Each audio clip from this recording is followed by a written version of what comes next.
Kijiji village Emali, an industrious land situated along the iconic Mombasa Road. The sun is rising, farmers are already busy weeding, while the cattle are being taken to the fields, a routine of the season, a goal of the day. We meet Philip, one of the pioneers of the prestigious village. So my name is Philip Wekesa.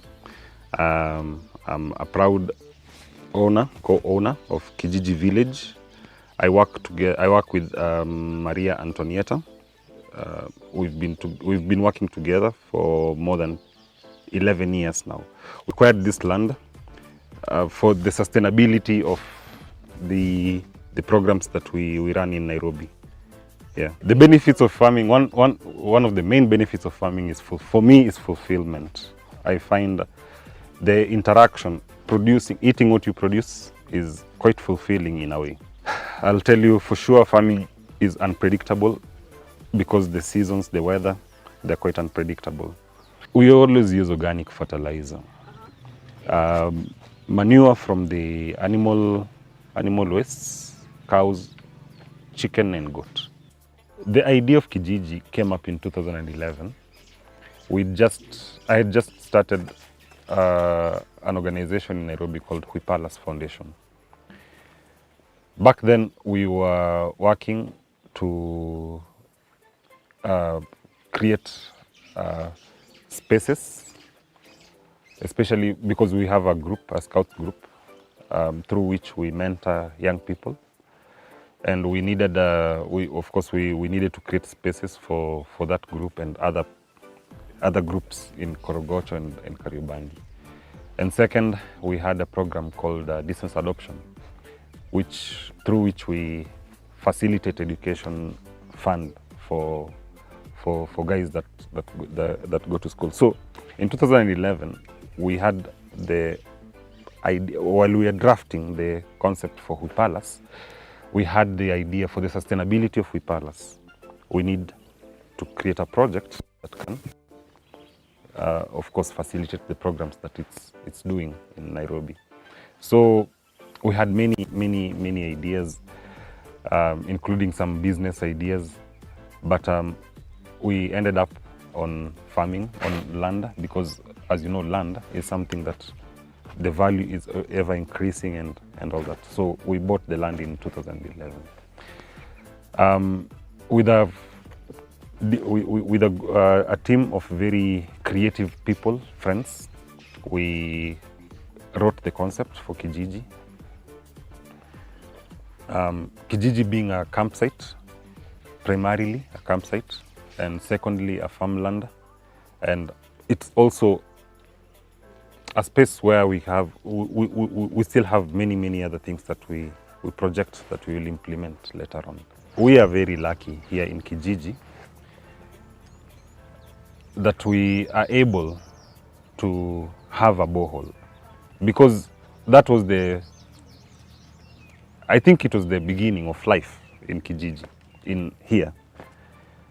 So when we came here, also for us it was very difficult for us to make progress without water. And in 2019, luckily, a friend of ours decided to sink for us a borehole. We also decided to invest in solar panels, so that about the electricity and everything, we don't have to worry anymore. We started a bakery because my colleague, Maria, an Italian, she's, for Europeans, for us Africans, we normally boil and roast. Si tunajua sana nyama choma na kaanga. But Europeans, Italians, they know baking, and so breads. Few meters away from Philip's farm, the fine weather leads us to Siabonga farm owned by Tumaini, a former banker, now an organic farmer, blessed with cattle, sunflower, maize, mangoes, and poultry.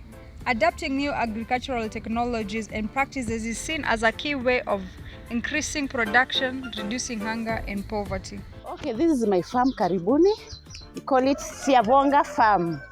what do you do in farming? It is what you do. Try as much as you can to cut down on cost of production.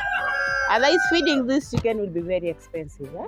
So since I supplement, it means my cost of feed has gone down by half because of that. So my eggs I sell, most people sell these eggs at about 500 to 600. I sell at 400. Why? Because I've brought down my cost of production. Eggs is something people can decide not to eat. So if you put prices high, who's going to eat your eggs? So, and if you go down again, meaning you're doing at a loss. So try and cut down on cost of production. What do I supplement? Let me show you there. I have something called Azola. Now this is called Azola. I'm sure, who has ever seen this? Who has ever seen this? It just grows. Unaweza shika tu. Shika mpaka chini. So it's not very deep. We harvest this, wash it, mix with chicken feeds and feed them. It is high in protein. So this one helps me to cut down my cost of production. How do I prepare this? I just make like a small shimo, as you can see. Maybe you'll see somewhere there. Then put a polythene to hold the water. I use a normal polythene. Some people will use the dam paper. Paper is very expensive. So I try to cut down on cost of production. So I use this normal paper. Then you put mud and the cow dung, the fresh cow dung, and water.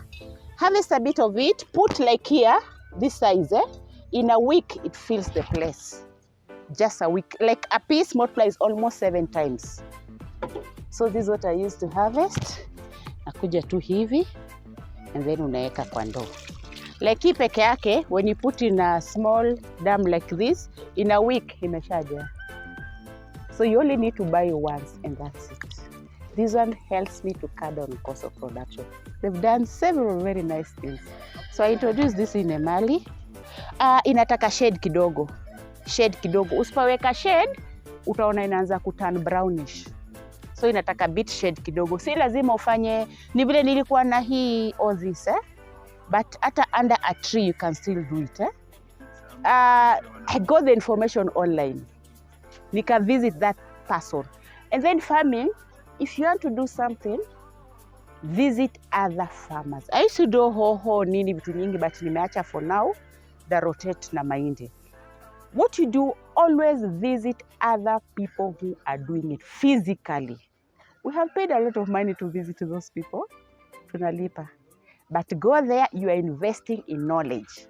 Don't be afraid to invest in knowledge. So what you need to do is just a small hole. Kwa nini nimeweka deep kidogo? It doesn't need to go deep. As long as the roots ziko juu. Ina grow kama hyacinth juu ya maji. As long as the roots ziko juu, you can now make it this level ya maji, deep depth. Then take a polythene yenye haina shimo. Tukachukua polythene tukaweka juu before nikamwaga sand so that it doesn't dunga mashimo hapa. So I did sand, tukaweka polythene, kwisha. That's that. It's something we can do saizi na kumaliza. Kwa majina naitwa Dominic Mtuko wa Mbua. Kwetu ni huku.